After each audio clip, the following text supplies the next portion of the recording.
আসসালামু আলাইকুম রহমতুল্লাহি ওয়া বারাকাতুহু। আমি সাকিবুর রহমান কোনো সম্পর্কের বাঁধনে জড়াতে চাই না। কারো ভালোবাসার পাত্র হওয়া বা কারো ঘৃণার কারণ হওয়া কোনোটার প্রতি আমার আগ্রহ নেই। আমি কেবল নিজের মতো করে শান্তিতে বেঁচে থাকতে চাই।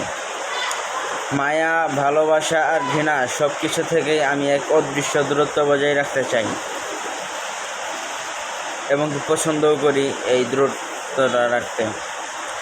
আমাকে কেউ মনে না রাখলেও চলবে, শুধু কেউ যেন নিজের অনুভূতির জালে আমায় না জড়ায়। আমি এক চিরন্তন পথচারী, যার কোনো নির্দিষ্ট গন্তব্য নেই। অজানা পথেই আমি চলতে থাকি, সব সময়, প্রতিনিয়ত। আমি আজ আছি, কাল নেই।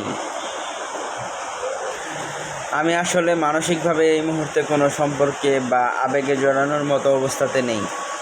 আমি সবার সাথে একটা নির্দিষ্ট দূরত্ব বজায় রাখতেই স্বাচ্ছন্দ্য বোধ করি। এটা আগেও বললাম, এখনও বললাম। আমি নিজের ভেতরে একটা শান্ত নিরপেক্ষ জগৎ তৈরি করেছি। আমি চাই না কেউ আমাকে খুব ভালোবাসুক বা ঘৃণা করুক। আমি যেভাবে আছি সেভাবেই একা ভালো আছি, সুস্থ আছি। সবাই আমার জন্য দোয়া করবেন। সবাইকে অসংখ্য ধন্যবাদ ভিডিওটি দেখার জন্য।